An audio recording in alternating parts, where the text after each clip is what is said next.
Sportsnet Studios World Headquarters in Spring, Texas, it's Barry on Deck, hosted by former ESPN Houston radio host and stand-up comedian Barry Laminack, starring Oliver the Cat.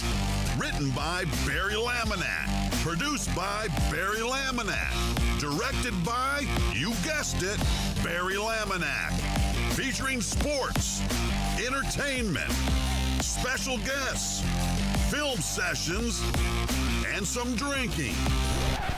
Okay, a lot of drinking. Viewer discretion is advised. And now, here's your host, Barry Laminack. What's up, you damn dirty deckheads? Welcome to Barry on Deck. I am your host, Barry Laminack.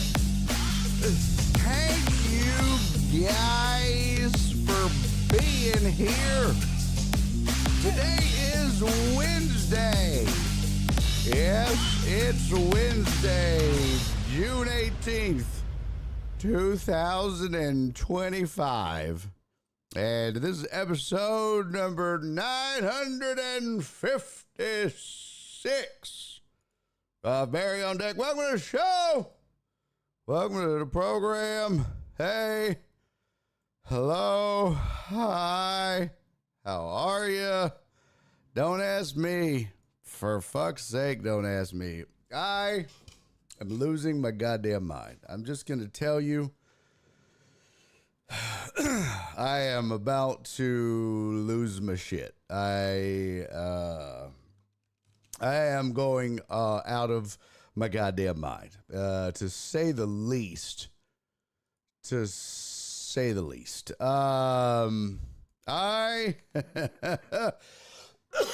not sick. I think it's allergies. First of all, second of all, I have been trying like the devil to get a website launched. And I'm usually pretty handy when it comes to this shit. I have never in my life struggled so much with something that should be so goddamn easy. This has been the nightmare of all nightmares. I don't know. Here's the problem. So when you have a website, there's this thing called responsive, right? So like when you resize a web browser, all the shit's supposed to resize with it. That's technically what's supposed to happen. Well, that's technically what's supposed to happen. And that includes the images on the website. And I have spent the last 2.5 weeks, I shit you not, the last 2.5 weeks, every day of every waking moment that I have spent on this goddamn One Star Kids website, working on one thing and one thing only.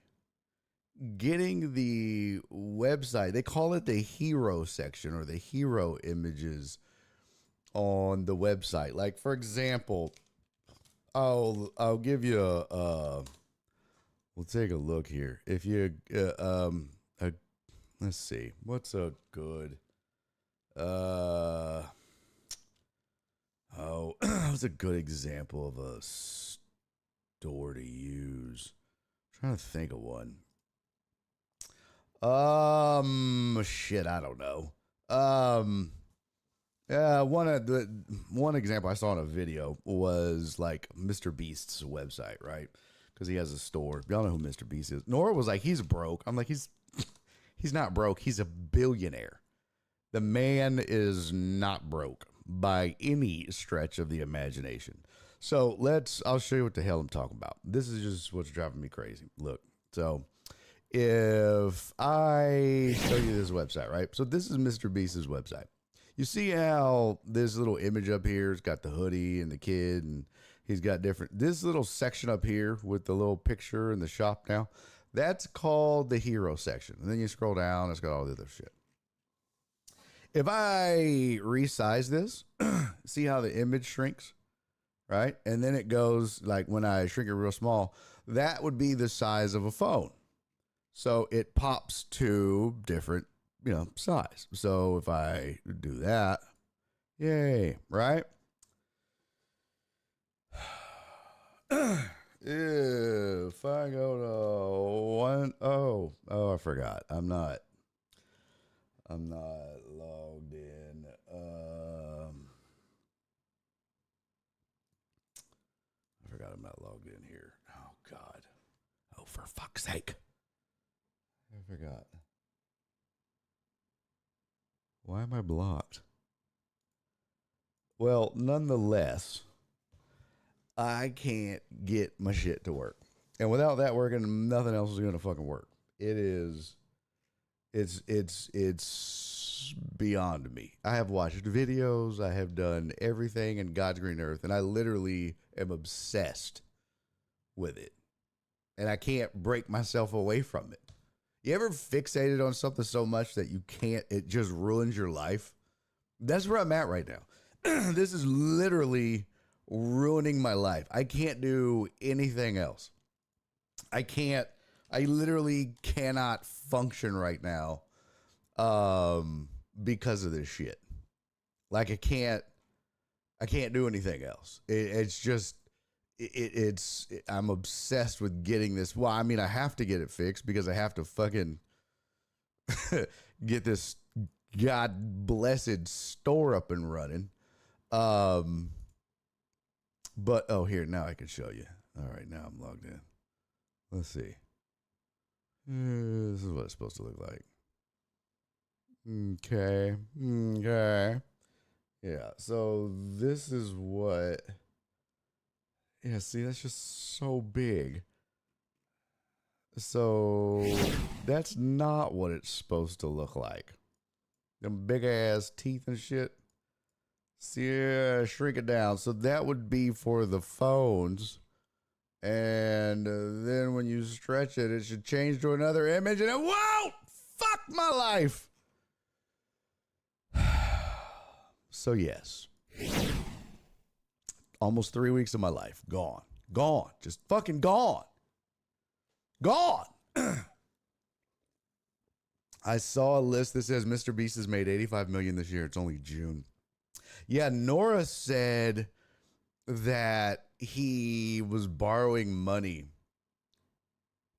from his parents. And I was like, well, that's not exactly true. It's kind of true, but it's not exactly true. If you understand the way Mr. Beast works, the way that functions is like he dumps all of the money he makes. Well, not all, but a lot of the money that he makes, he dumps back into his content creation. So like he'll make $50 million and then he'll spend $50 million on his next video. Donna said, I've never heard of him. He is the biggest YouTuber in the world, Donna. He started off just making videos on YouTube as a fledgling YouTube fuckface. And from there, he just built an entire YouTube. No, we're not talking about Butterbean. We're talking about Mr. Beast. From there, he built a YouTube empire, and he's now a billionaire. He has a show on one of the streaming platforms. I forget what it's called. Is it? Oh God, what is it? I forget now. Is it on Netflix? I don't know. I'll have to Google it. But he's got a streaming site, Mr. Beast Games or some shit like that. He's got a, what is it? Mr. Beast show. It's called Beast Games. Yeah. and it streams on Prime Video. Let's see, what does it come on? I don't know what it is. USA. Or no, maybe that was where it streamed at. But look, Don, I'll show you his YouTube channel. It's crazy, obviously. YouTube Mr. Beast. He has 405 million shut up. 405 million followers on his YouTube channel. His views, like his videos get 120 million views, 370 million views. If you go to his videos, let me see, I'll share this. It's crazy. You talk about somebody that figured it out. Like, what the fuck?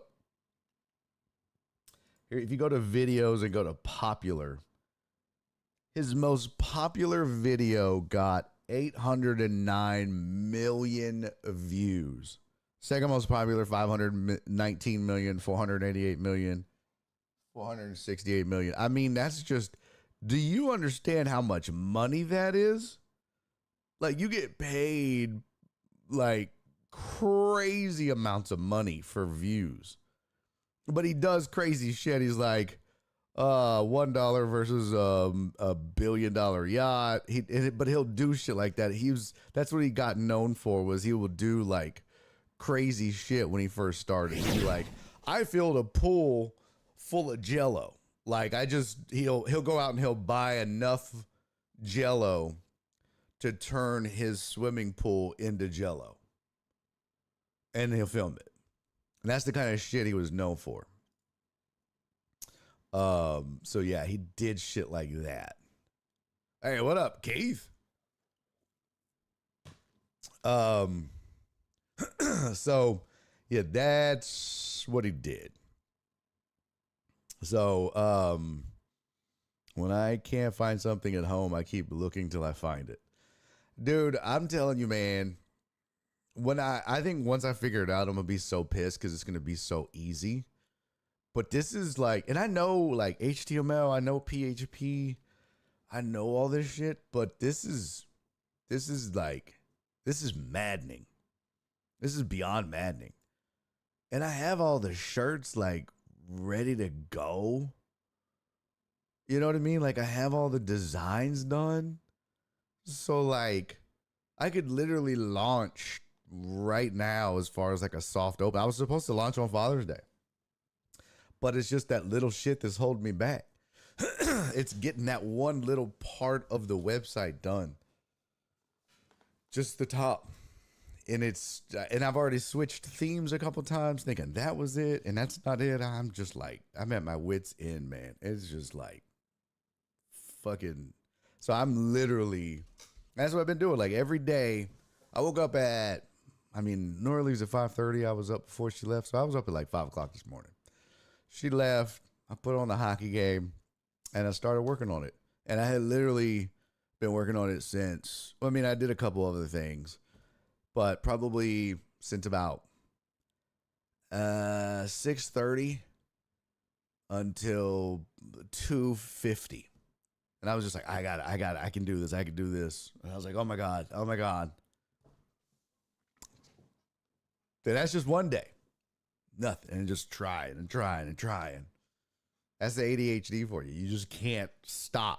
It's just like, I can do this.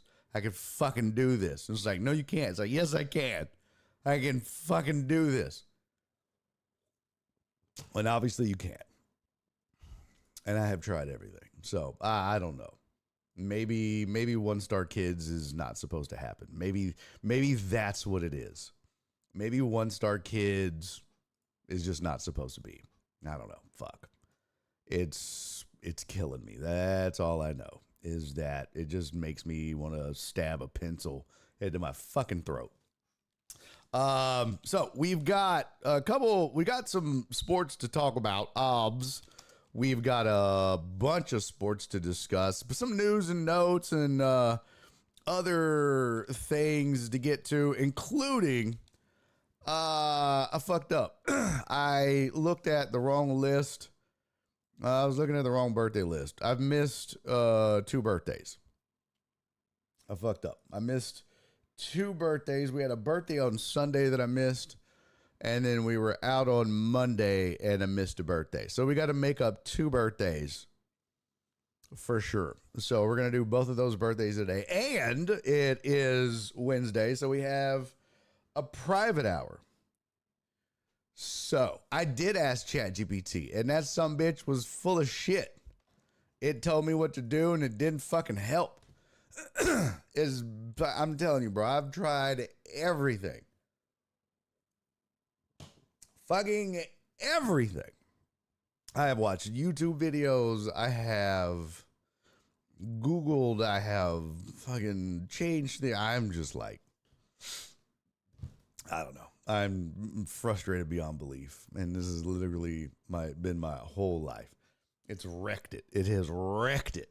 Wrecked it. But hey, we're here. Like, I'm just so obsessed right now. It is literally all I think about. All I think about. But we're going to do this show, and then we're going to get rolling. So we got stuff to discuss. The Stanley Cup Finals is over with. If you're a Florida Panthers fan, or you called it, you called it. Goddamn Oilers. I tell you what, once an Oiler fan, always an Oiler fan. They're always going to disappoint you, sons of bitches. Oilers for gonna Oiler, I guess. We'll get to that. We'll get to your sports headlines and some other stuff. I got some, I found a funny ass video. It's not it's not a long ass video, but it's funny. Tyler Perry is in the news. I don't know exactly like what the deal is, but I want to explore this with you guys because I think I know what's going on, but I try to keep up with pop culture. But again, I've been somewhat obsessed, so I'm a little bit out of the loop. So y'all may have to catch me up on it. John Dorier said tech issues. Call Mr. Blank. Yeah, no. It's because he calls me for his tech issues, so that would not be conducive. So yeah, we're gonna get into it. Let's see. Let's say what's up to the chat. We got to do that. My sweet Donna is in the building, checking in on the YouTubes and on the Twitch. AJB, what up, pimp? Rudy Rod's in early. What up, Rudy Rod?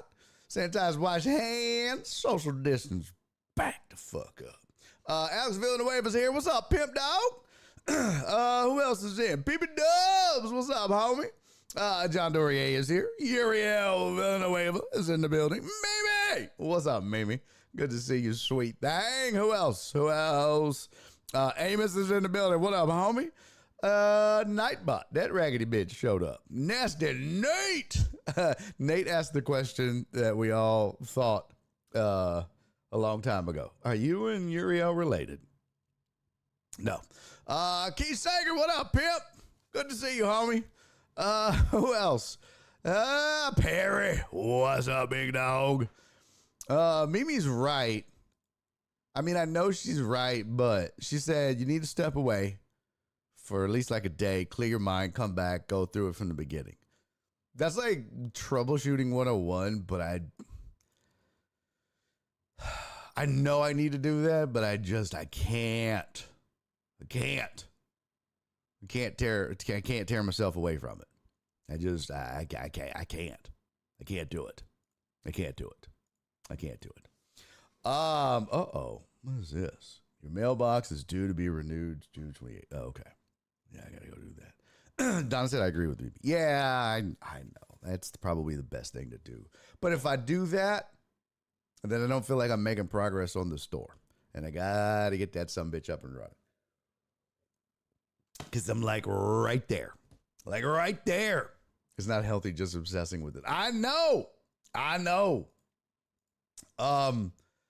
me tell y'all a funny story about what happened at this open mic. So I forgot to tell y'all this yesterday. So the Punchline Comedy Club here in town, they decided they were going to start doing an open mic once a month. and they're doing it because they're getting a new booker, and she doesn't know.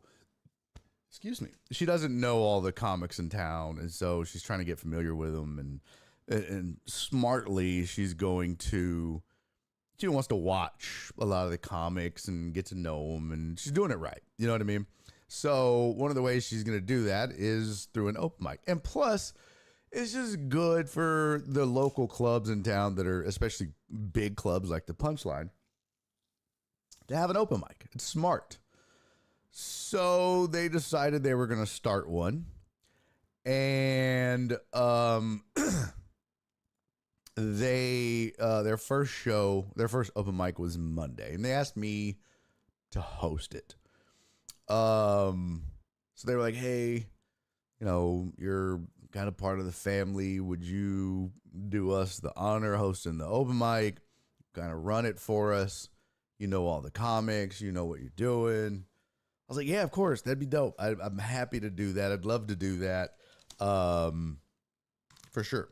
And normally in the past, I've done like workshops and stuff before the open mics for the Improv when they had an open mic. So I was like, "You guys want me to do a workshop before?" And they were like, "Well, we're not going to be able to do that, but starting next month," because they're only going to do them once a month, which I was like, that's probably smart, at least to get started with. But they were like, starting next month, definitely we're going to want you to do a workshop. Did you charge the Improv? I was like, "No, I don't. I've never charged anybody. I've never gotten paid to do workshops for comics." And one of the things was the Punchline when they first got here. They were like, "Yeah, we do workshops in other cities and we charge the comics." And I was like, "No, I won't do that either. So you don't have to pay me, but I also don't want to charge the comics. Comics are broke. So the whole point is to teach them how to go out and make money, teach them how to, be comics and go make money." So we agreed that going forward, I'll teach a 30-minute to an hour workshop before the open mic, and then we'll do the open mic. So hosted the first open mic Monday night. And the way they do their open mic is they called it the Pros and Joes open mic, which is really kind of a cool name. And it's kind of a play on the Punchline thing, right? Like boxing, Pros and Joes, because they, so, "Hey, what up, Alec?" So they call it the Pros and Joes open mic, and they had asked me for some input on how to run the open mic. And one of the things I suggested to them, just from 12 years in the business, is one, you should have a bucket. And that's what in the past, like open mics that have run well, is amateur comics put their name in a bucket and you draw. So you're not like making a list and putting everybody on there. Not the Joe Pros. That's funny though. So I said, what you should do is you split the list up, right? You have pro comics that you give 5-minute sets to, and then your amateur comics, you give 3 minutes. The pro comics get their name on the list, and those are comics that are either past and already worked the club, or that are pros, and maybe they haven't worked the club or they haven't worked it a lot, but they're a pro comic and you just put them on the list. But what you do is you alternate. So your list is a pro and an amateur, pro, amateur, pro, amateur. So 5 minutes, 3 minutes, 5 minutes, 3 minutes until the open mic's over with.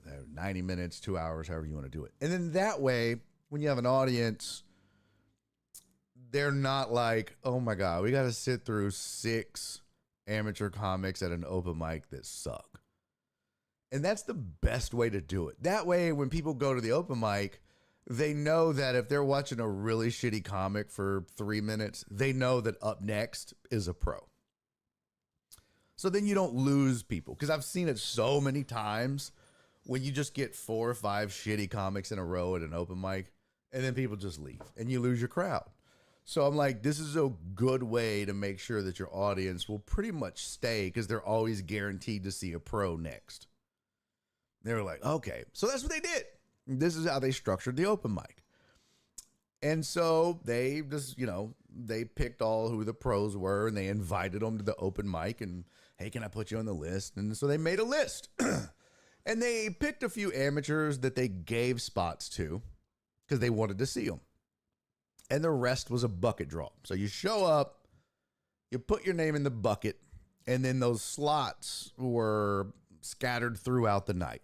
And I would go on stage, and when it came time for the bucket draw, I would just draw a name. This is leading somewhere, I promise. But all this is important. I won't just tell stories with fucking information for no reason. All of this is important. So that's how it would work, right? So, like, I went first because I was the host, so I did like 10 minutes. And then I was like, and then your next comic is... And the other reason we structured it this way, and we were doing it at 7 o'clock on a Monday, is it gives some of the pro comics, like you want to do an open mic, you want to be able to go do other shows or do other open mics on the same night. You want to be able to hit multiple stages. So they were like, oh yeah, that's smart. We want to foster a good relationship with comics and other shows and scene, and we want to be a part of the scene. And I'm like, well, pro comics especially will appreciate that because they can go up early, do a set, and then go hit another mic or go do their show on a Monday or whatever it is, and you can work with them. And they were like, yeah, that's awesome. So one of the first things is I'm like, once we get the list, we'll post it. Everybody will be able to see the list. So we post the list because I know how comics are, especially amateurs. They're like, where are we at on the list? Where am I on the list? Who's on the list? Can I see the list? I want to see the list. So we post the list and we're about, I don't know, we're probably 6 comics into the list, into the night. And this female comic comes up to me. And that's also important. And I'm not usually that guy. Hey, what's up, Spoon? My boss told me to go home early for Juneteenth. That's tomorrow. That's dope. Good for you, man. So I'm sitting at this table right by the stage because it's only 5-minute and 3-minute sets, so I can't go far. But there's a comic on stage, and I'm sitting there waiting, and this female comic comes up to me from the crowd. And there was like 50 people there. And she comes up, she goes, hey, I have a question for you. I said, sure, what's up? And she goes, I know it's pros and amateurs, but who decides or who decided who was a pro and who was an amateur? I was like, well, I mean, it's just you kind of know who a pro is and who an amateur is. And I mean, the club decides who a pro is based on several factors. So, the club made the list. The club decided who was pros and invited them. And this is the club's list. So she goes, oh, well, I was going to say, because there are some pros on the list that are not pros.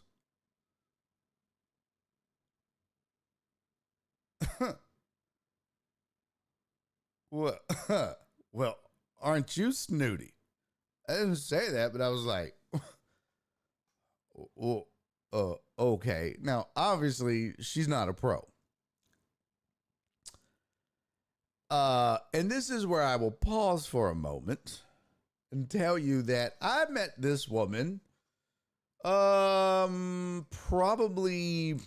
I don't know, maybe a year ago, I guess. I was just doing a show at the Improv, and I may have told this story, but after this, I wasn't having a good set. It was a weird crowd. It was not my crowd. It was not even a crowd I probably should have been doing a set for, but I didn't have a good set. I didn't bomb, but it wasn't a good set. It was just a weird kind of night, weird crowd. And that night, this female comes up after the show and introduces herself. She goes, hi, my name is Faye. I'm a comic. And it was me and the headliner hanging out. And he didn't even have that great of a set. And it was his crowd. And she goes, hey, my name is Faye. I'm a comic. We're all going to the secret group afterwards. You guys want to go? I was like, no, I'm good. I'm going home. She goes, oh, I just didn't know. She goes, I'm a comic. How long have you been doing this? I was like 12 years. She goes, oh, wow, really? I was like, yeah. She goes, my friends were like, is he bombing? I was like, bitch, you really just gonna come up and say that to me? And I was like, no, he's just having a really bad set. I was like, this bitch has some nerve. Like, that is definitely new comic behavior. You know what I mean? So I was like, well, tell your friends they can go fuck themselves. I don't know what to tell you, but yeah, whatever. She was like, oh, well, I told him that's just comedy, but yeah, we should be friends on Instagram. Do you follow me? I was like, no, I don't even know who the fuck you are. She was, oh, well, give me your phone. I'll follow you. I was like, no, I don't want to follow you. I don't know you. I don't need to follow you. She was like, oh, okay. Are you sure you don't want to go to the secret group with us? I was like, I promise I'm good. Okay. And then she goes to the headliner. She goes, do you want to go to the secret group with us? He was like, no. She was like, okay. And then she just walked off. So this is her, right? So then she's like, so who picks the pros? And I was like, well, the club picks the pros. And they decided who they wanted the pros to be. And then the rest, they gave a few spots to some amateurs and the rest was bucket draw. She's in the bucket. This is why she's not thrilled about this. So I told to the people at the club that she came up to me and she was like, who picked these pros? Some of them are not pros. And I was like, well, club picked it. Sorry. Just had to deal with it. And so she goes, well, I was just going to say, I mean, some of them are not pros. I was like, well, it's the club's discretion, so I don't know what to tell you. She goes, oh, well, it's whatever. Anyways, my name's Faye. It's nice to meet you. And I go, Faye, we've already met. She goes, oh. I was like, yeah, you were rude to me at the Improv like a year ago. She goes, oh. And walks off. And I was like, bitch, you need to fucking work on your social skills. So I just was like, whatever, this bitch is stupid. So I'm doing my thing. Well, I don't give a fuck. Like I deal with stupid ass people like this in this business all the time. It's whatever. There are idiots in this business that think they can be a comic. It happens all the time. So I go up, I bring up the next comic. I go up. It's time to draw a name out of the bucket. Wouldn't you fucking know? I draw her name. And I was like, motherfucker. Now, earlier, I had drew a name that I had to put back because they were like, hey, if Kenise doesn't make it in time, we're going to put Kenji in his slot and bump Kenise down. Because Kenji was in the bucket. Kenji's a pro, but they didn't put him. So I was like, okay, well, I drew Kenji's name out, and I was like, oh, we're going to save that. But I didn't tell everybody why. So I was like, don't worry, I'm not putting anybody's name back. There's a reason. Y'all chill out. So I drew her name out. I was going to put it back. I was just going to put it back in the bucket. But I was like, no, let's see what this bitch can do. I want to see this bitch's comedy because I don't know if she's funny. I don't know what she can do. So I was like, all right, up next, K-Faye. And she was like, oh my God. So she gets 3 minutes. So she comes sauntering up to the stage and she was like, and she opens with a joke about how difficult it is to be so pretty. And how how ugly people shouldn't be allowed to fuck. And something about like you should be able to ask. No, I'm dead ass serious, Donna. It's not easy being pretty. You guys think it is? It's not. I was like, I'm sitting in the corner. Now, I'm right next to the stage. And I'm just sitting there like, Oh, this is fuck. So the first thing she does is she gets on stage and she takes the mic out of the stand and now you only get 3 minutes, right? And they start the time as soon as you touch the fucking microphone. It's an open mic. Do your shit. Like, we're just practicing. There's a crowd, but just work on your fucking jokes. This is not a show. But she's fucking doing this, and then she goes, oh, the time has already started, and we get 3 minutes, and it's already... I'm like, yeah, bitch. And in my mind, I'm going, and you just wasted another 15 seconds of your 3 minutes talking about how the time has started, you stupid ass. And then she's like, it's not easy. Like, people think it's easy being pretty. I was like, and I'm just sitting there like, she's like, you should be able to ask people their dick size before you fuck them. I think they should have to tell you. This is one of her jokes. And she was like, she starts in on this bit about dudes' dicks not working. And she's like, yeah, like, I know some of you have your little Blue Chew pills in your pocket right now. I know, because your dicks don't work. You got your little pills in your pocket. And she looks at me. I know you got your pills in your pocket. I'm looking at you. I'm talking to you. She's staring dead ass at me. Like, the crowd is like that way. She literally has to turn 90 degrees to her right off stage. There's no crowd over here. It's just me. Everybody is that way. She literally has to put her shoulder to the crowd and go, I'm talking to you. Yeah, you. I know you've got your dick pills in your pocket.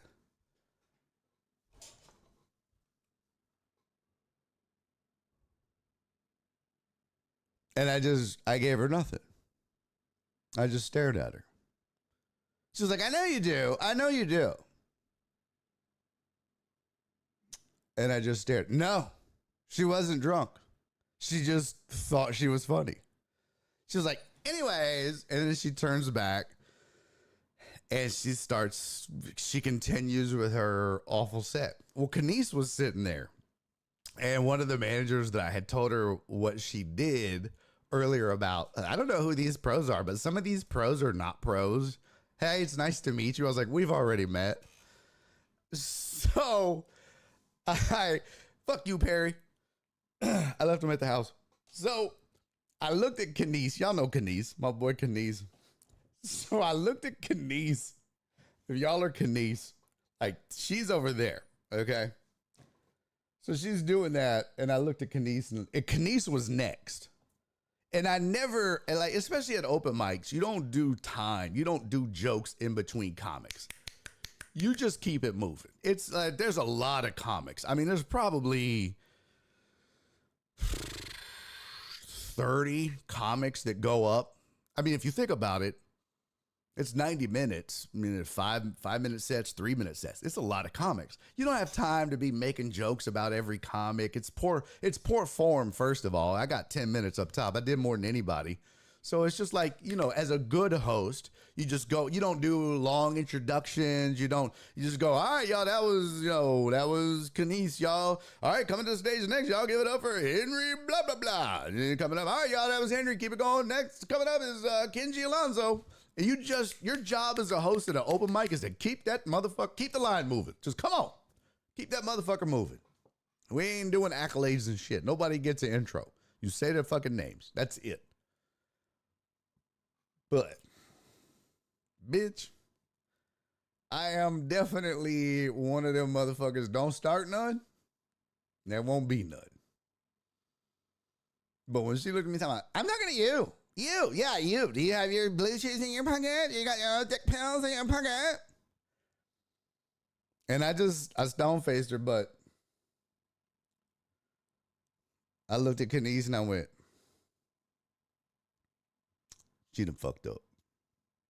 She done fucked up now. He goes, oh, shit. I was like, oh, she done fucked up. I'm so glad you're next. He's like, no, bro. I was like, oh, no. You gonna wait for a minute. You gonna wait. I'm not gonna spend a lot of time, but oh, we're going to address this. We're going to take a moment. You think I'm just going to bring you up? You think I'm just not going to say something after that? After what she did? Talking shit about the list? Talking shit about the pros and then talking about, it's nice to meet you after I done met this bitch already? I was like, she done fucked up. I was like, Kenise was like, nah, bro, let her live. I was like, no. That bitch should have let me live. I didn't do nothing to that bitch. I was letting her do her set. She didn't need to look over here. That took a lot of energy to turn 90 degrees and fuck with me. She could have picked any dude in that crowd. She knew what she was doing.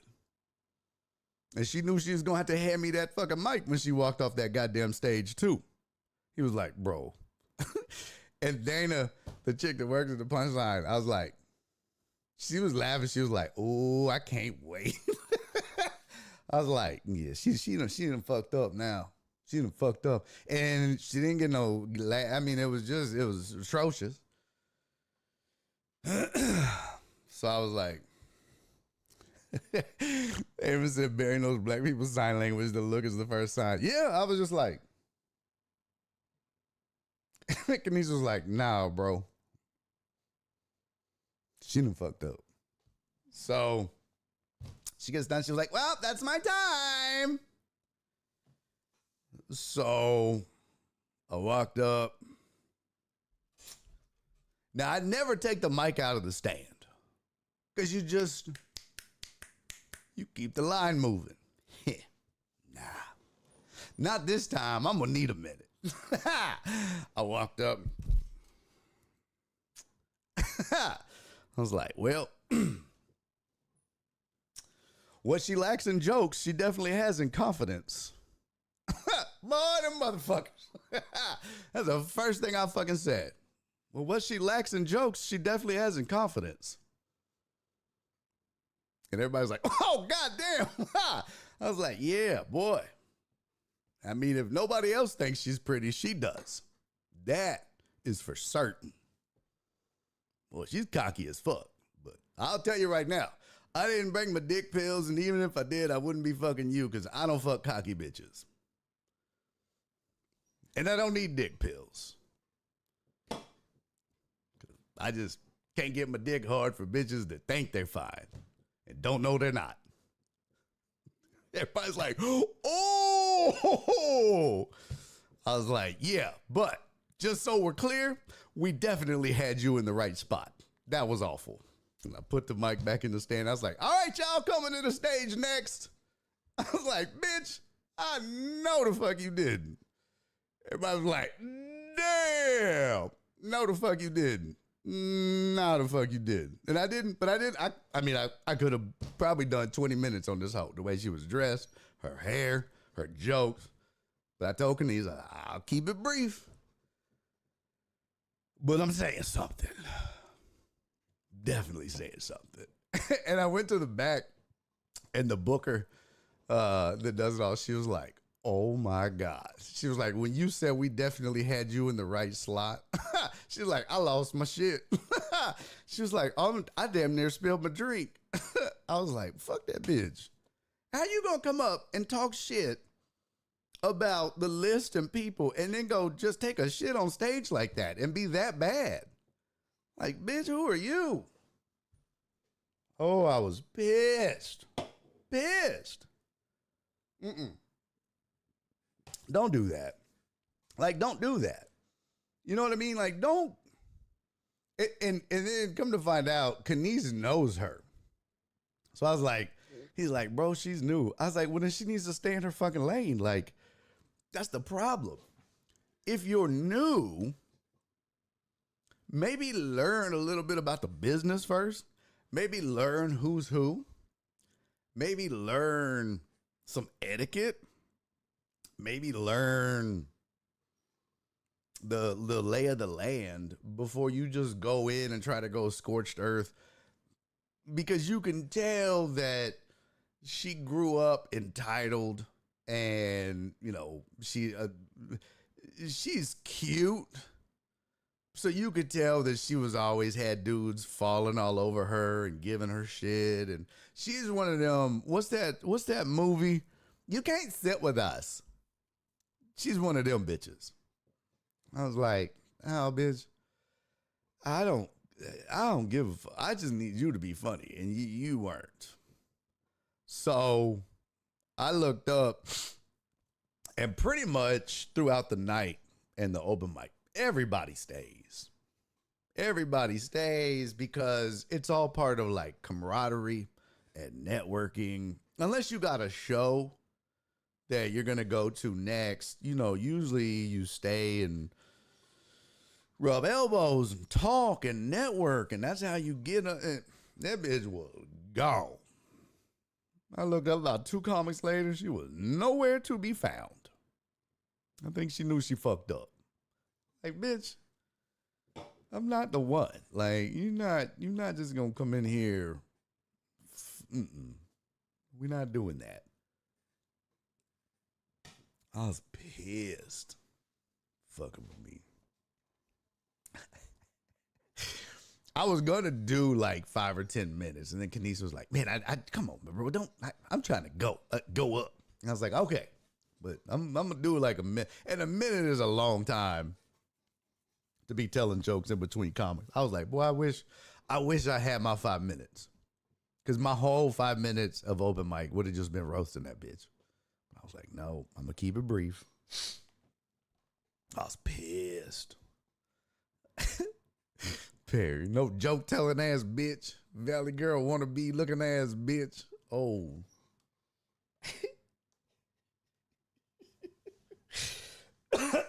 Who did your lace front? Stevie Wonder? Bitch, fuck you. Oh, boy, I'm telling you. Hey, what up, Jeff? Good to see you, brother.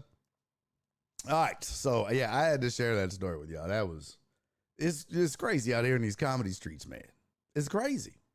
Bitches be tripping, literally. All right, let's do some headlines, and then we'll get into some more sports. Come on!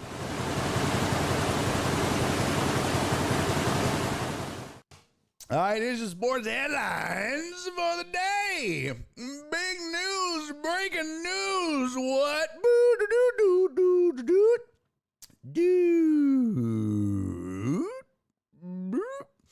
According to this article in front of my big, stupid, dumb face, Texans have signed cornerback Damon Arnett to a 1-year deal. His 2020 first-round pick is trying to make a return to the NFL following numerous legal issues. He played in the UFL for the Roughnecks most recently.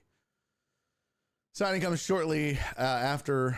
It says the signing comes shortly after on June 10, a Colorado federal judge ordered Arnett to pay more than $78,000 to a dancer who said he assaulted her at a March 2023 house party. Excuse me. Arnett was accused of striking the woman and smashing her head into the ground. First round pick by the Raiders out of Ohio State, Arnett was released in the November 2021 in the 2021 season after playing a combined 13 games over 2 seasons while facing a lawsuit for an alleged hit and run after a video surfaced of Arnett making death threats while brandishing firearms. So it's safe to say that the Texans no longer give a shit about character. Remember how it was all choir boys? Remember when JJ was here and it was like Whip and Jack Easterby, and it was like, hey, we gotta have we have a cultural standard here. Well, they're past that, obviously. So, hey, they're like, fuck it, football's football, baby. Since the Dolphins signed Arnett to their practice squad in 2021, never appeared in any games. He was re-signed by Miami in the offseason. Chiefs signed him to a futures contract in 2022. It was released on Jan 29 after he was jailed in Vegas on 2 counts of assault with a deadly weapon, carrying a concealed gun without a permit, possessions of controlled substance, possession of marijuana or cannabis. So what I'm saying is he's a choir boy. The 2022 case was dropped. But in May of 2023, grand jury indicted Arnett on assault with a deadly weapon and firearms-related charges related to the incident. Arnett agreed to a plea deal. Arnett, who hadn't signed with an NFL team since the Chiefs, has found himself in additional legal trouble since the contract. Texans told ESPN they have, quote, no comment regarding the legal history. So, it says Arnett reportedly entered a diversion program from the Miami charges. His lawyer said at the time of the Texas arrest that it was due to Arnett being unable to provide a prescription for a lawful medication. That was in 2024 when he was arrested and charged with possession of less than a gram of meth and unlawful carrying of a firearm in Richardson, Texas. So I'm guessing he had like ADHD or some shit, or Adderall. I don't know. It's interesting. So yeah, that's what that is. And then I'm scrolling up here. I'm looking at a scrum in the WNBA. That's a shocker. Barry said over under how long before he gets in trouble in a Houston strip club. 5:30. It's probably not looking good. Probably not. I mean, history says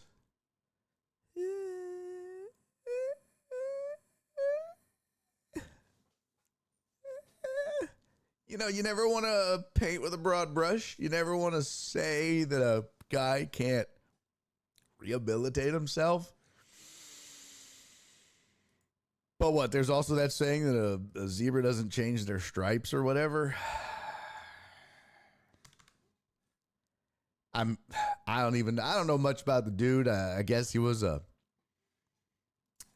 first round pick. So there's that. Oh, what? 9 minutes ago, Shams Charania. Breaking news, everybody. Big time, bigly breaking news.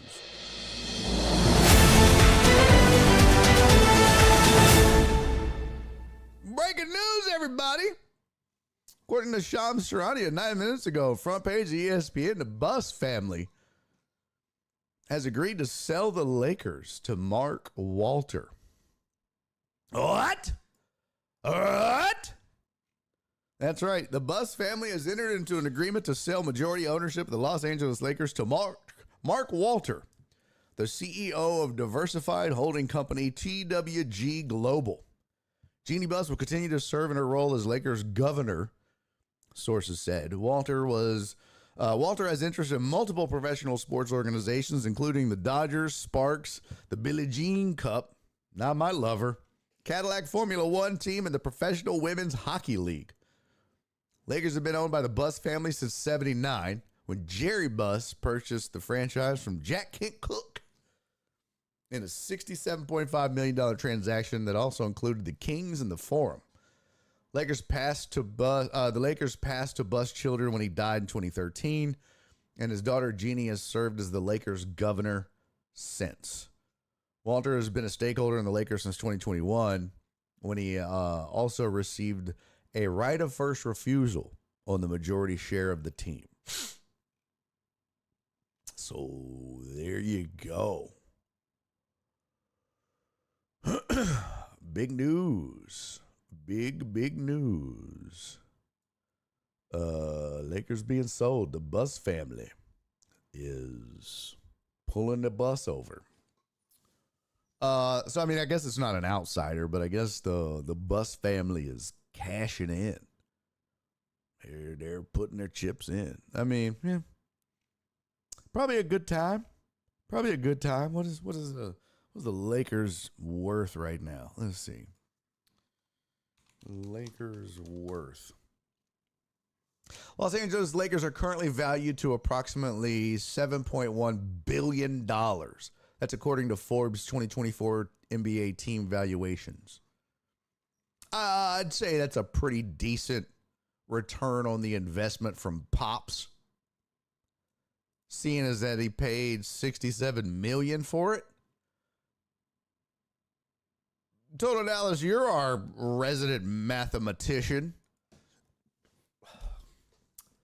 Let's see. How many zeros is a billion? 1, 2, 3. 1, 2, 3. 1, 2, 3. Minus 67. 1, 2, 3. 1, 2, 5. Oh, fuck. I screwed that up. 5, 0, 0, 0, 0, 0. Oh, no. There we go. Oh, they'll make a cool $6,932,500,000. $6.932 billion.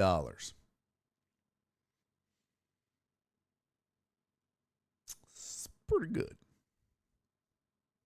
I mean, they ain't getting all of it, obviously. They've got investors. It's pretty good. It's pretty good. Shut up, Sam. Kiss my ass.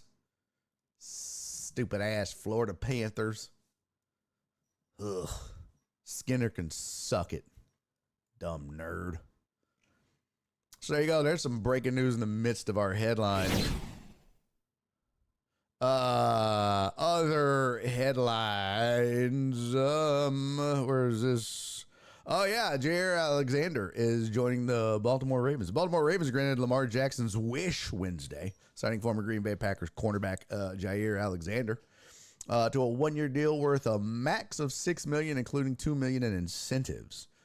The addition of Alexander gives Baltimore one of the most talented secondaries in the NFL and reunites the two-time Pro Bowler with Jackson, a close friend and former teammate at Louisville.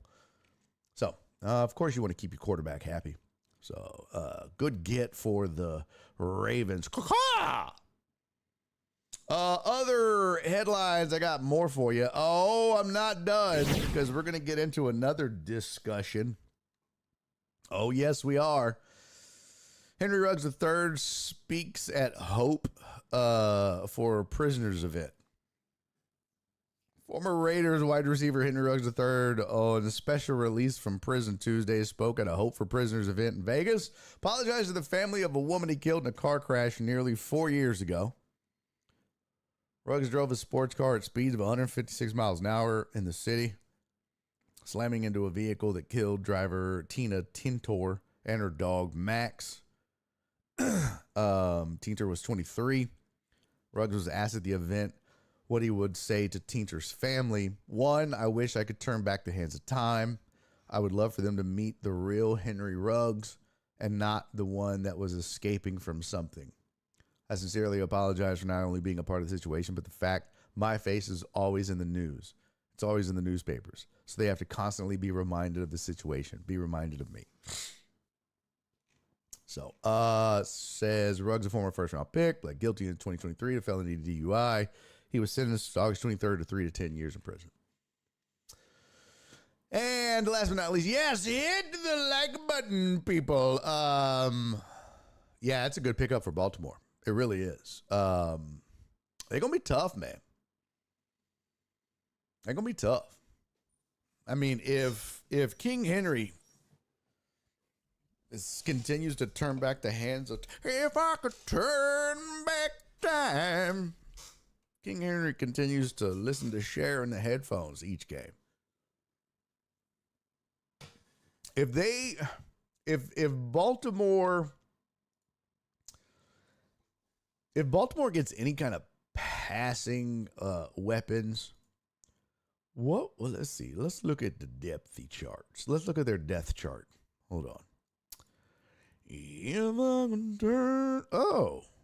I see ESPN is also having a resizing problem. Not just me. No, it's fixed. Oh, wow. Cowboys cheerleaders getting 400% pay raise. Wow. Must be nice. Huh. Let's see. Teams. Ravens death chart. Zay Flowers, Rashad Bateman, DeAndre Hopkins. Yeah. Okay. Zay Flowers led the team with 1,059 yards. I would like to see them get him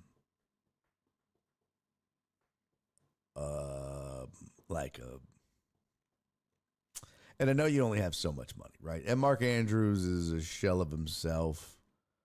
I'm looking at the receiving core. Flowers with 1,059, and then after that, man, Rashad Bateman had 756 yards in 17 games. Andrews had 673. He was third on the team in receiving yards. And they're a run-first team. I mean, obviously. And so there's only so many yards and so much ball to go around. But if they were to get a scary, legitimate number one for him, or for Lamar, oof. I don't know how you wouldn't pick Baltimore to come out of the AFC. You know what I mean? But you gotta, you gotta have the salary cap, and you gotta give something to get something, and I don't know. I don't remember their draft. Let's see. 2025. Ravens draft picks. What'd they go out and get? They got a safety in the first round. Edge rusher in the second round. Of course they did. O-lineman in the third round. Inside linebacker in the fourth round, because of course. Tackle in the fifth round. Cornerback in the sixth round. Kicker in the sixth round. A wide receiver in the sixth round. A D lineman in the sixth round. Cornerback in the sixth round. A guard in the seventh round. Yeah. They went defensive heavy.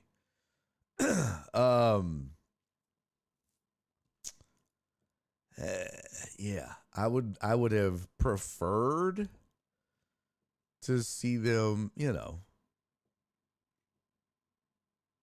I'd like to have seen them get him a one, but I'm looking team defense points per game.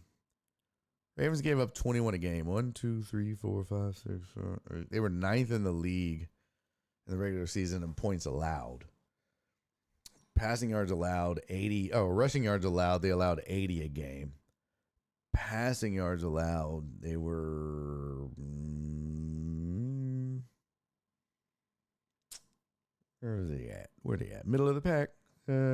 Bottom third. No, they were low. Yeah, they allowed 244 a game. Second to last. So they improved their secondary. Offensively, 424 total yards a game. Third in points scored. Obviously, rushing yards a game. First. Passing yards, they were 1, 2, 3, 4, 5, 6, 7th. Not bad. Not bad. So, they're going to be scary. Uh-oh. Shut up, Spoon. This is super late. He just started. Kiss my ass. CZ, what up, girl? Sorry I'm late. You being late made me watch Real Housewives, and I forgot to click back because Nene and Kim are fighting. Girl, what? Not Nene and Kim. I can honestly say, I'm proud to say I've never watched a Real Housewives episode in my life. In my life of the world, Craig. Of the world. Well, you missed the whole reason I'm late, CC.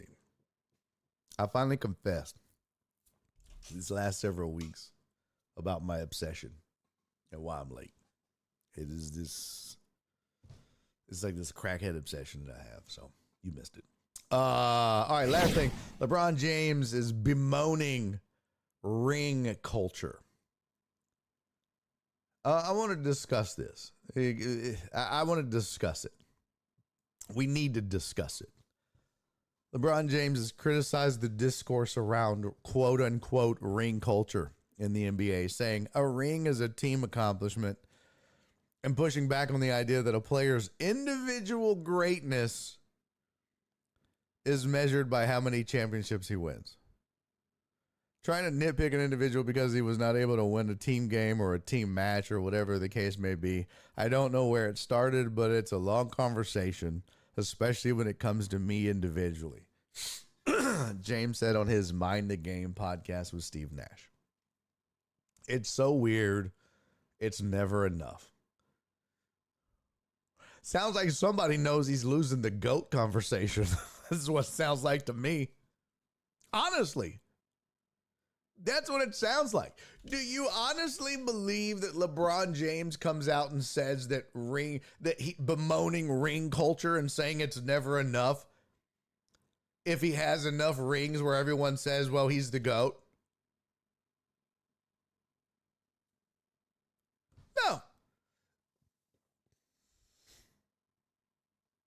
No. Spoon, not one, not two, not three, not Jordan.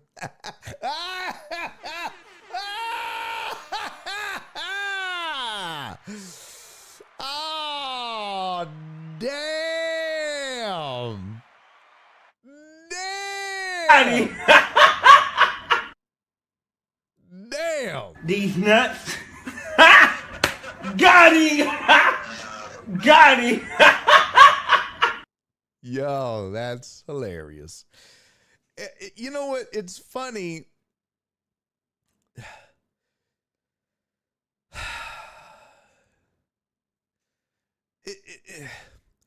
It's like,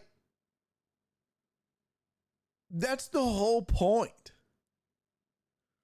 Barry said it was a goal to win every year you play.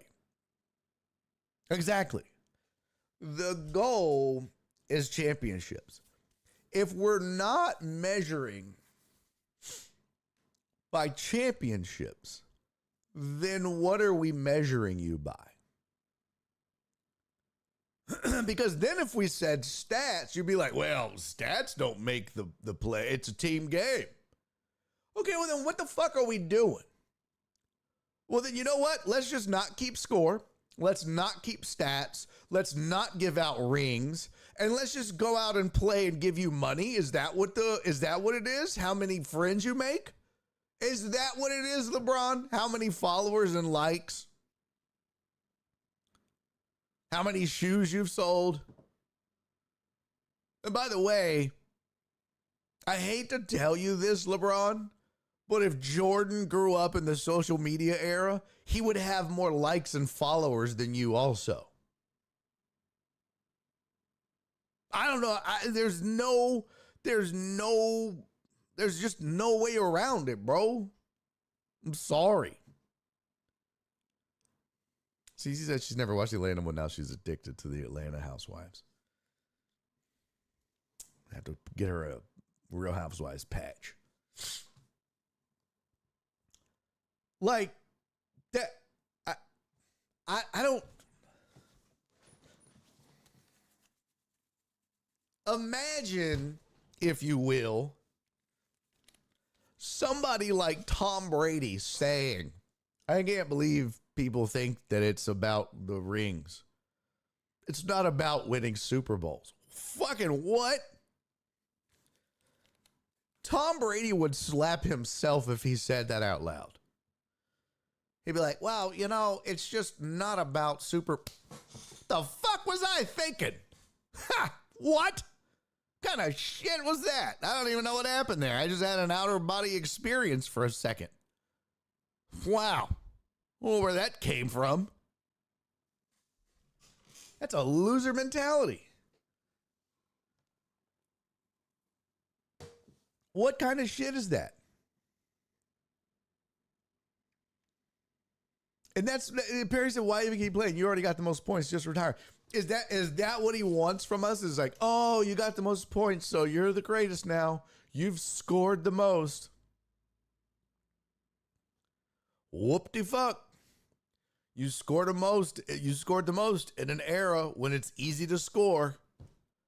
I mean, for Christ's sake, just look at Shai Gilgeous-Alexander. They don't give a shit that he shoves defenders to the ground. For fuck's sake, man. Call an offensive foul, would you? Holy shit. He literally, there's some nights that Shai could get arrested for assault. He's literally shoving dudes to the floor. And I'm not talking, Jordan little push on Elo to get a game. I mean, like Krav Maga style shoves and shit. Like, this is assault. They're like, no, just let him play.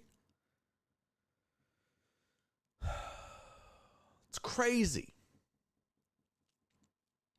What up, Tony? I don't imagine here. And look, I'll say this.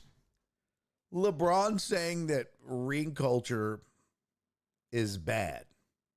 If there was no other argument for why Jordan is the GOAT over LeBron, that is the deciding factor. Because if you grew up watching Jordan, those words would never come out of Michael Jordan's mouth. There's no way in hell that Michael Jordan would ever say that. For LeBron to say it's never enough, Jordan would never. Let me just read you some quotes. Quote, I don't know why it's discussed so much in our sport and why it's the end all be all of everything. Like, okay, you weren't a great player because you never won a championship. Or if you won one, you can't be in the same conversation with this person. You sit here and tell me Allen Iverson and Charles Barkley and Steve Nash fucking weren't unbelievable. Like, oh, they can't be talked about or discussed with these guys because this guy won one ring or won two rings. It's just weird to me. He's subtly making his case as to why he's the GOAT and Jordan isn't. James compared the NBA championship discourse to that in other sports, saying all-time greats like Dan Marino or Barry Bonds, neither of whom won championships, are not held to the same standard. I don't understand where it came from. I don't know where it started. I just hope we have to appreciate more of what guys have been able to accomplish, what guys have been able to do. A ring is a team accomplishment.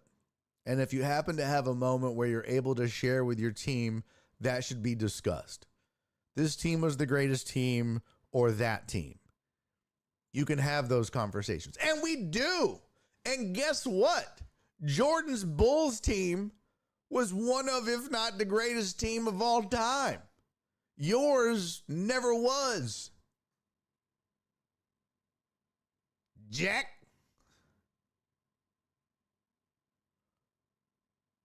Sorry. Look, take nothing away from LeBron. There were times when, against all odds, in the playoffs and the finals, he was carrying teams. LeBron is great. One of the best. But this shit is just a thinly veiled, mamby-pamby excuse as to why he knows he's not the GOAT. That's what this is. This is LeBron admitting Jordan is better. Facts. This is LeBron telling you, telling me, telling the world he knows Michael Jordan is better, but he just can't quite admit it. So instead, he wants to make excuses and blame ring culture. And instead of using himself, he's going to use guys like Barkley and Steve Nash. I'm surprised he didn't use Karl Malone and John Stockton. I'm surprised he didn't do that. Iverson he threw in there.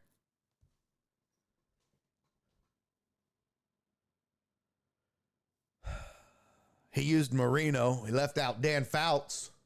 I mean, what are we doing? What are we doing? But no one's ever talking about Iverson or Barkley or Steve Nash or Dan Marino in the conversation as the greatest of all time. Great players? Sure. Not in the case of Steve Nash. I don't know why the fuck you threw Steve Nash's name in there other than the fact you were doing a podcast with him, but get the fuck out of here, LeBron. That was egregious. For you to lump Steve Nash's name in with AI and Barkley, stop it. Nash was fantastic. But you need to stop lumping him in with AI and Barkley. That was silly. Silly. Bonds, different story. Different story. Bonds is an interesting and complex onion to peel. But that's an outlier.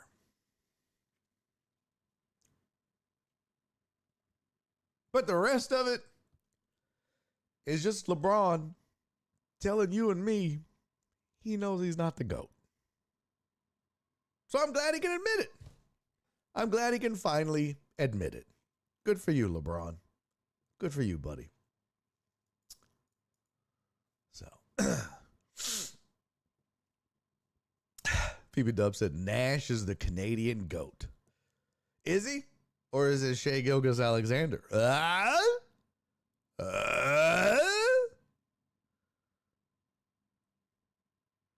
Shock says, when did this show turn into First Take? What are you talking about? What are you talking about, Shock? What are you talking about? What hot take did I have? Why is that a hot take? That's a fact. Where's the hot take in that? That's not a hot take. That's a fact. you know, Nash was like, okay, bro, please don't include me in this. Leave me out of your fucking pity party. Please. Don't bring my name into this. I know we do a podcast together, but I don't want any part of this. This is a silly discussion. It's stupid. Barry A. Smith. Now I got to start my hairline way back here. And Shock says, where do you rate Tom Brady among all-time QBs? Literally the best ever. Literally the best. Tom Brady is the greatest football player of all time, bro. Of all time, bro. Of the world, Craig. Tom Brady goes down until Patrick Mahomes will supplant him when he retires. But until then, especially after going down to Tampa and winning another Super Bowl, I say once he went to Tampa and won another one, that did it for me. Tom Brady goes down as the greatest football player ever. Period. End of story. Because what did Bailey do after he left? Not a goddamn thing. He slowly lost his job. Shock says rank all the federal holidays. Got it. We'll start with what? Let me get a list. Federal List all the federal holidays. Here we go. All right. Got New Year's Day, MLK, Washington's birthday, which is also known as President's Day, Memorial Day, Juneteenth, which is Juneteenth, National Independence Day, Independence Day, which is 4th of July, Columbus Day, Veterans Day, Thanksgiving Day, and Christmas. All right. Here we go. New Year's Day is a national federal holiday? Interesting. All right, let's go. This is tricky here. Now, as we're ranking these, what is the criteria for ranking?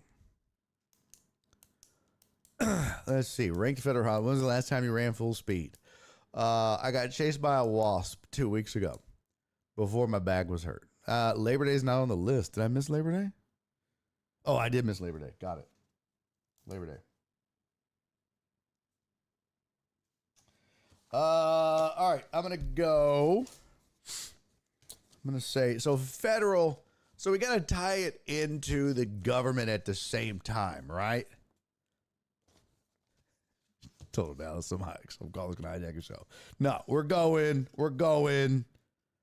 Columbus Day is last. 1, 2, 3, 4, 5, 6, 7, 8, 9, 10, 11. 11, 10, 9, 8, 7, 6, 5, 4, 3, 2, 1.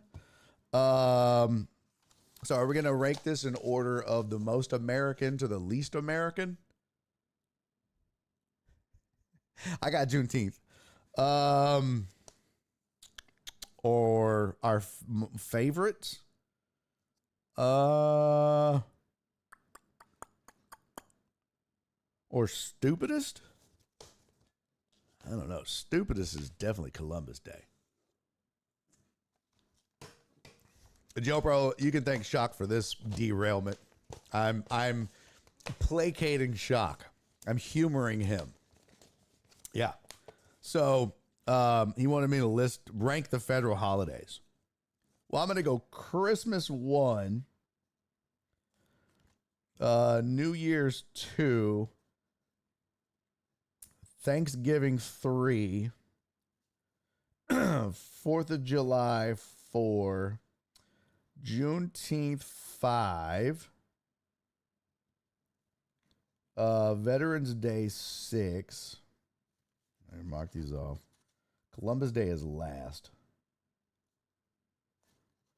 Independence Day, Juneteenth. Memorial Day 7. MLK Day 8. Labor Day 9. Washington's birthday 10. Columbus Day 11. There you go. There you go. Cece said, "Haven't we done this before?" Yeah, no, I was doing this intentionally. Yeah, doing it intentionally.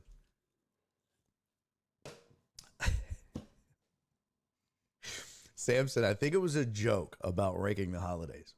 I know, and that's why I did it. Yeah, I made you all suffer for Shock. Happy now? In case you missed it. I'll read it back. Should I make it should I put it on the screen for everybody? Should I completely stop the show? In case you missed it. Christmas, New Year's. Okay. Let's see. Barry gets comedy. Yeah, y'all missed a good comedy story to start the show, too. Hey, I have a little video goodness for you. This was at a Dodgers game. It's kind of funny. Short little, quick little, don't drink my margaritas. Okay. Do an ad read in between each one. Oh, that would be great. All right, here's my federal holiday rankings. Number 1, Christmas. And when you want to get that special someone something she'll love for Christmas, go to Sherry's Berries. Nothing says I love you like Sherry's Berries. Number 2, New Year's Day. And what better way to celebrate New Year's Day than with a new set of sheets? Go to My Pillow. Get a new set of sheets and a pillow from My Pillow. Number 3, Thanksgiving. Okay. This video, let's see here. I'm going to pull it up. So does that mean no show tomorrow? For Juneteenth? No, we're doing a show. Unless Nora's off. Anytime Nora's off. Ugh. If Nora's off, it could be no show. That's how that goes. But if she's working, I'm working. Oh, yeah, if I was going to do pajamas. I was going to do one for every holiday. You guys don't think I could do it or what? I bet you guys are like, what was he going to do for Juneteenth? Yeah, you know, you were like, what was he going to do? What read off the top of his dome could he do for every holiday? I know you were thinking it. I know you'd like to see me test it. You don't always get what you want, though. This was, I found this video on Twitter. It says, good win by the Dodgers, but this video wins the night. Check it. This is kind of funny. Which way would you take it? I guess we'll never know, Spoon.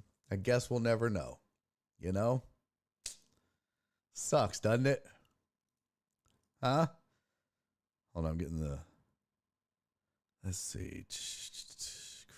Great. Oh, no. Close. Booyah. Trying to get the audio set up for this, dude. I don't know if there's audio. Maybe I don't want the audio because I don't know what it's going to sound like. But this was at the Dodgers Padres game, I do believe. Yeah. But this is kind of funny. Check this out. This was. Nope. Didn't mean to do that. Come here. I don't know if y'all can see this or not. There we go. Look. Keep the hands ringing. Yeah. Keep the hands ringing.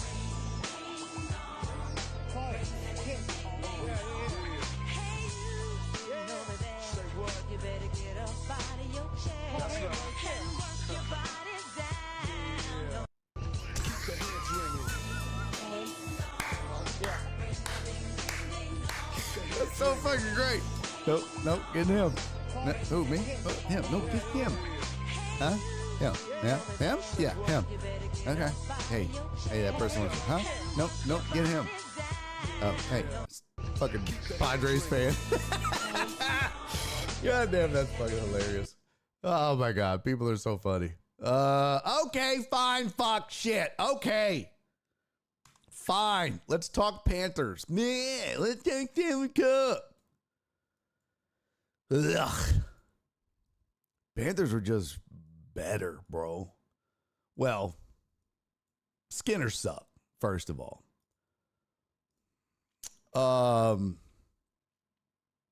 That's first and foremost. Skinner sucked. But more importantly, and this is just my assessment of things, my uneducated hockey opinion of things, which, look, I feel much more educated now than ever before. But let me zoom out a little bit for the numbers for you. Oh, I just clicked out of that. Didn't mean to do that. There we go. Look, Florida was the better team, obviously. But I do feel like Edmonton shot themselves in the foot quite a bit. And you can go back to several of their losses, last night excluded. Last night, they just got their ass whooped. But there were a couple of games early in this series that Edmonton lost where I felt like, we talked about this yesterday, I felt like defensively, and there was a goal last night early where they had a turnover in their own zone. That, you know, they were sloppy with the puck, man. You can't turn the puck over in your own zone and not bail your goalie out and make mistakes like that, especially if Skinner is not great and he's not that good. I don't know what his goals allowed average was for the year, but I know it wasn't great. But I just felt like throughout the series, Edmonton kept shooting themselves in the foot, whether it was dumb penalties that put themselves behind the 8 ball and put Florida in the power play, where they would, you know, I mean, that game where, was it game 3 where they just decided the whole third period they were just going to fight the entire time? That was all predicated on Kane and Nurse just making dumb penalty after dumb penalty. And that's kind of what happened for most of this series. And I feel bad for guys like Connor McDavid and Draisaitl who, I mean, they got a ton of skill, but if you got knuckleheads like Evander Kane out there doing dumb shit, and you know, some of the penalties were accidental, but you got to be better than that. And turning the puck over in your own zone, putting Skinner in bad positions. I mean, how many breakaways did Marchand have? He probably only has 3 goals for the series if you don't give him all those breakaways. So, but Florida was better, man. They took advantage of the opportunities. They took advantage of the mistakes. And when you get down to a series like this in any sport, that's what it's really about. You got to capitalize on the other team's mistakes, whether it's basketball, football, hockey, baseball. It doesn't matter. At this level, that's what it's about. And Florida was better at it. And Bob, the Florida goaltender, was it Bobrovsky or whatever the fuck his name is? That boy bad. That boy bad. So, yeah, I got nothing to say, man. Panthers offensively fantastic in a lot of ways, but they just make a bunch of silly mistakes. So, this was the final numbers. Edmonton gets off more shots, but just do nothing with it. Let's see, where was the hits? There you go, 29-28.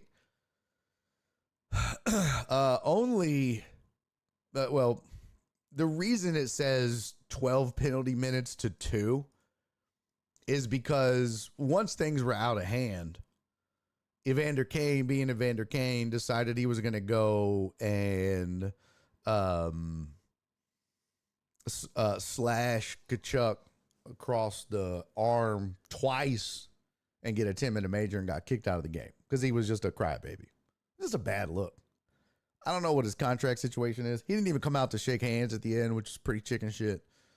But I don't know. I think Edmonton, look, I'm sure he's got a ton of skill. I don't watch the regular season a lot, but it just seems to me like he was a detriment this whole finals. I don't know how much he contributes to that team during the regular season or what, but from what I watched,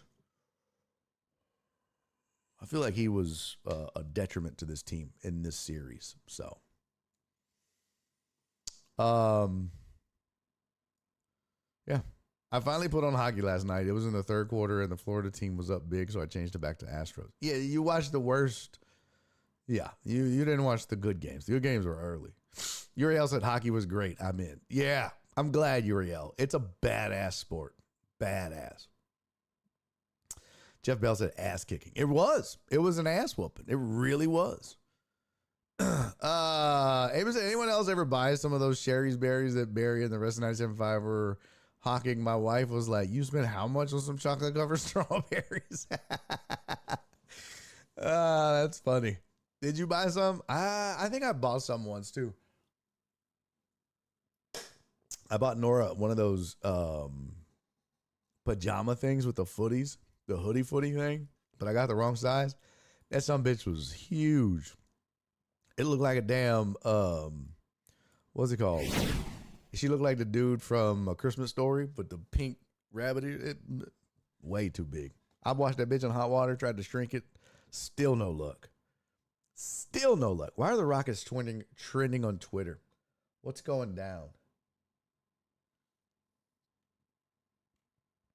What is happening? Let's see why they're trending on Twitter. Wow.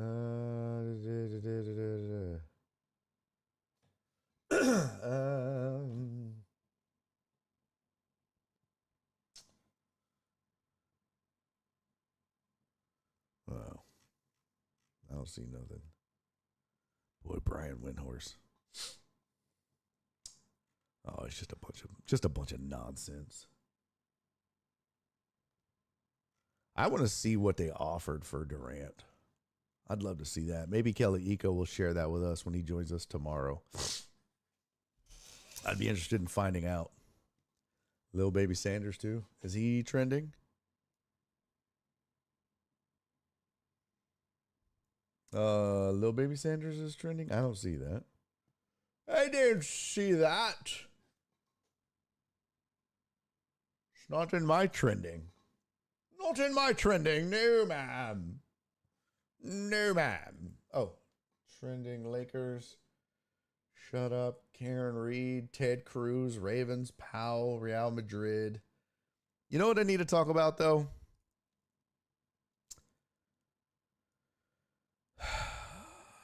I need to talk about this thing with Tyler Perry. That's what we need to talk about before we get out of here. What is this about? Lil Baby Sanders too. Him goes fast. Oh, never always guess small for women's clothes. Oh, nah. I just yeah. Nah, she wasn't bad.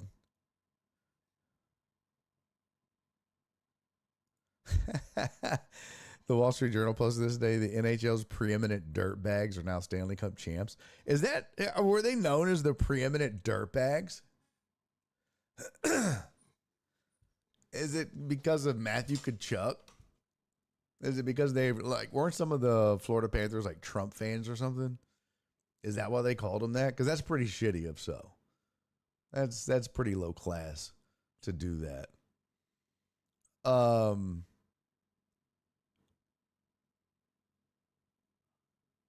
Everything I heard, I was watching the post game of the Stanley Cup, and they were raving about how nice those guys were. They were saying how nice and really and truly, just based off of on the ice, shit, they turned the other cheek and took the high road a lot. I mean, now Marchand is kind of. He's like the white Pat Beverly of the NHL. He's so little too. How tall is he? How tall is that dude? Let's see. Brad Marchand is 5'9", 180, playing hockey with them big boys. That's a tough dude. That is a tough dude. 5'9", 180. He looks so little out there, but that's a bad man. Former team was the Boston Bruins. But that's his second Stanley Cup. Joe Pro. Yeah, the Oilers did look a little defeated after that fourth goal. I'm surprised there wasn't more fights after the empty netters, to be honest with you.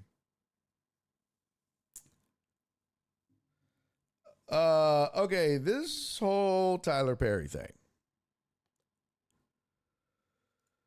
So, this tweet says Tyler Perry texting like this is insane. This is apparently Tyler Perry was hitting on some dude or something. Alec. You jackass. Hey, when's game 7 of the Stanley Cup? Oh, wait. Suck it, Edmonton. Yeah, Sam, we already covered that. Catch up, bro. Oh, 10 billion was the price? Oh, no, we didn't cover that. I didn't see the price. I'm going to need proof of that. We don't just spout out random numbers around here. I need proof. I need verifiable evidence before I state facts. So apparently Tyler Perry is out here hitting on dudes.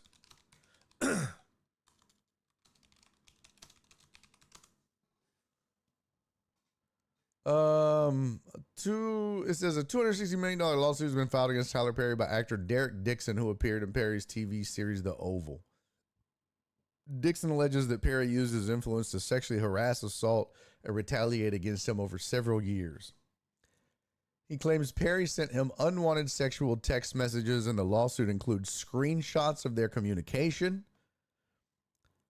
Dixon also alleges that Perry made unwanted advances. The lawsuit describes incidents where Perry allegedly physically assaulted Dixon, according to the New York Times. Perry's response: an attorney representing Perry has denied the allegations, stating that Dixon's claims are fabricated and that Perry will not be, quote unquote, shaken down. Lawsuit claims that Perry leveraged his power in the entertainment industry to create a sexually exploitative dynamic with Dixon. Dixon appeared in 85 episodes of The Oval. The lawsuit seeks $260 million in damages. Oh, here's an NBC News video of the thing, but I don't need all that. I just need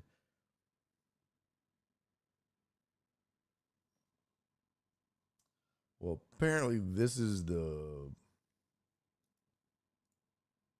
text.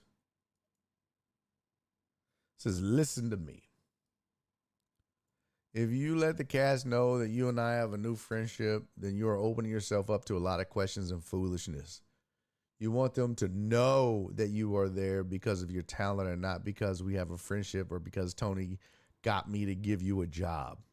You earned your spot like everyone else. Don't give people an opportunity to play you small or they will. I can't teach you everything. Unfortunately, there are some things you'll have to learn for yourself.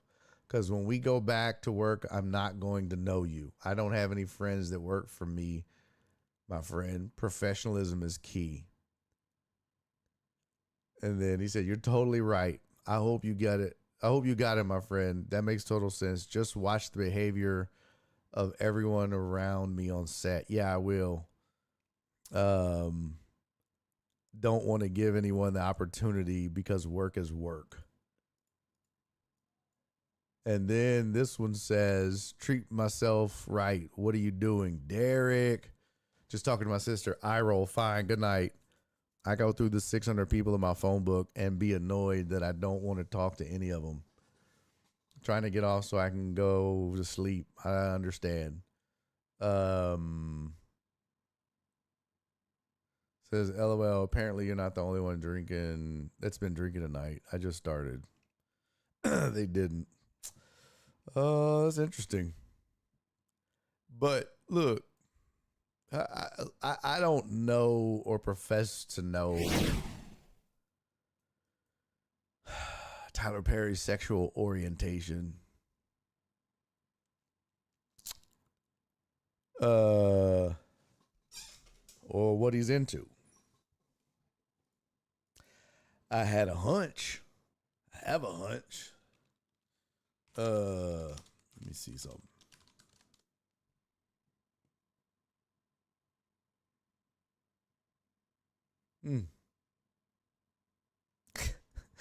I typed in, is Tyler Perry gay? And Google and their AI says, based on available information, Tyler Perry has not publicly stated he is gay. He is known for his role as the character Medea, which involves dressing in drag. Despite rumors to the contrary, he has denied being gay and stated that the rumors used to bother him, but now he sees it as some people's inability to separate the character from the man.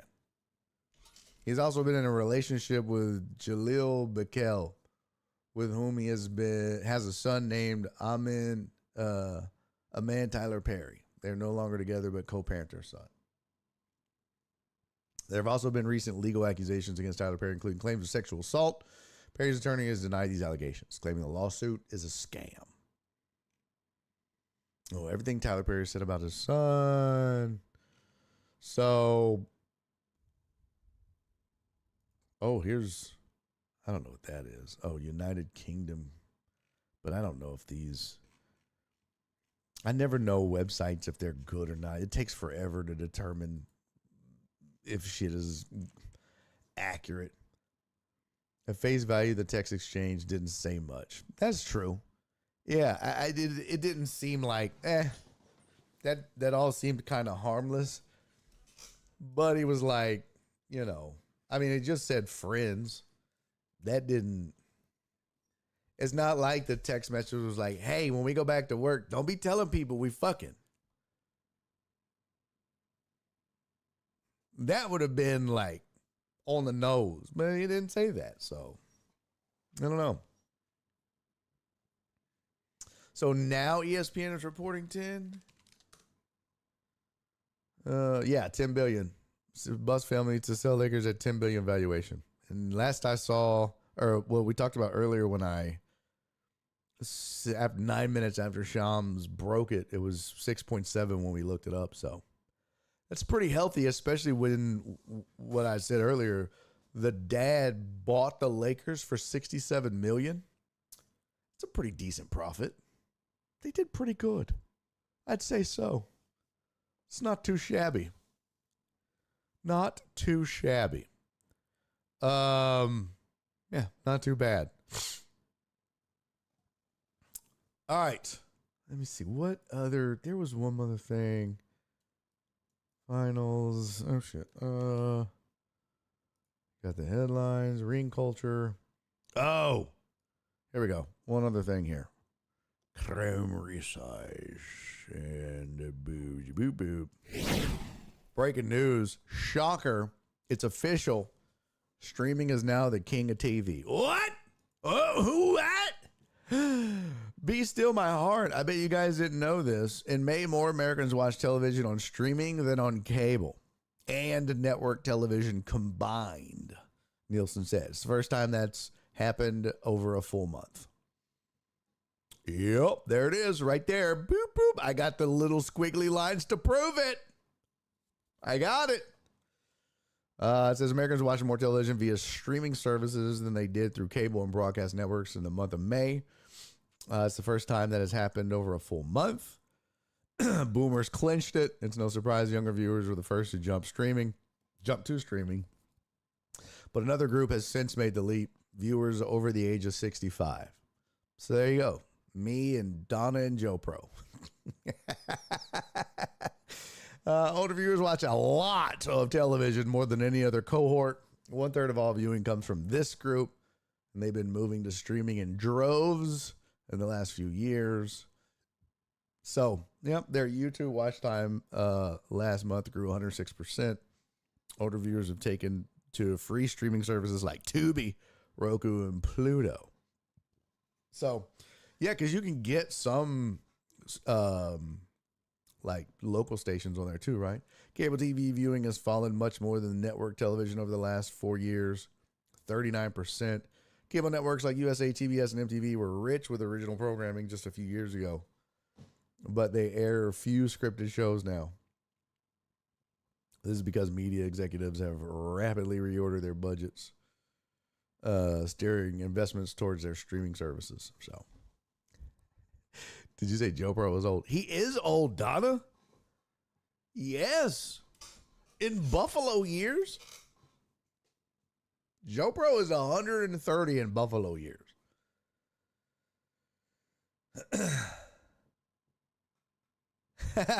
You think? You think?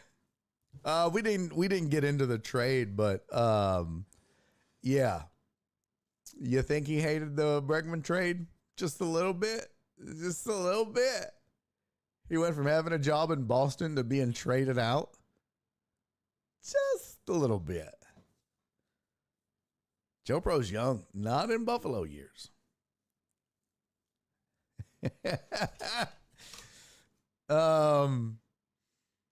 Did you ever talk about, I only watch live TV for sports. Other than that, some streaming services, it's some streaming service on YouTube. Yep.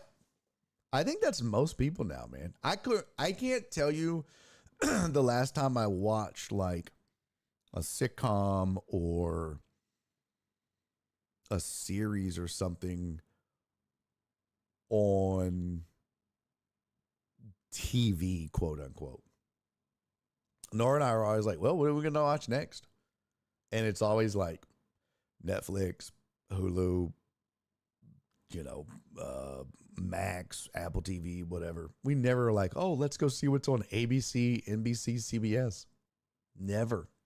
And if it wasn't for fucking Space City Home Network stupid asses only being on Fubo, I'd drop that shit and just maybe get YouTube TV, or I don't even know.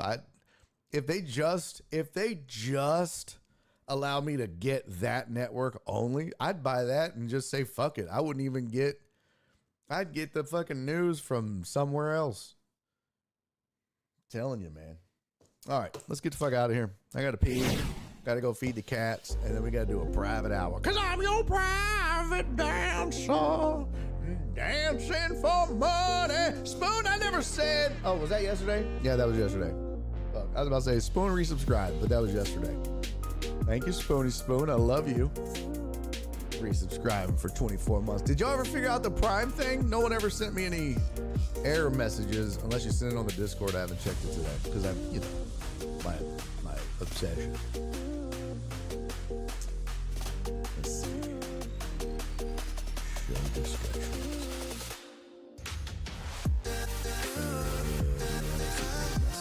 Well, let me know what error messages you're missing. I'm happy to help, of course. Thank you, Uriel. Love you, buddy. Thank you, Flip. Thank you, Alec.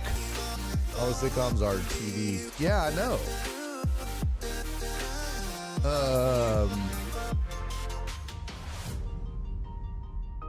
Let's see, Miss Donna. It's not the years, it's the mileage. I am not young. Yeah, exactly. See, Buffalo years. Told you. Told you. Told you.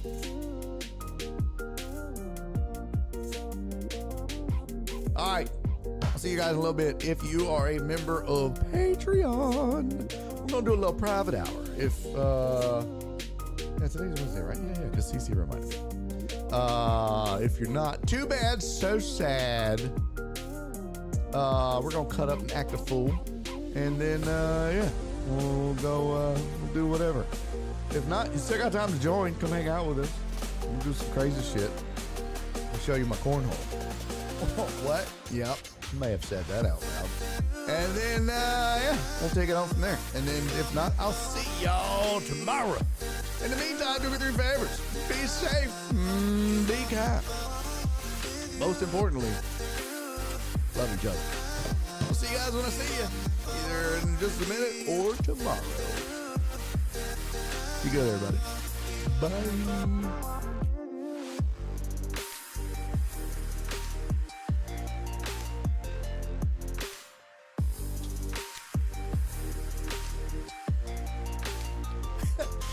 Doper, I just saw your message on Discord.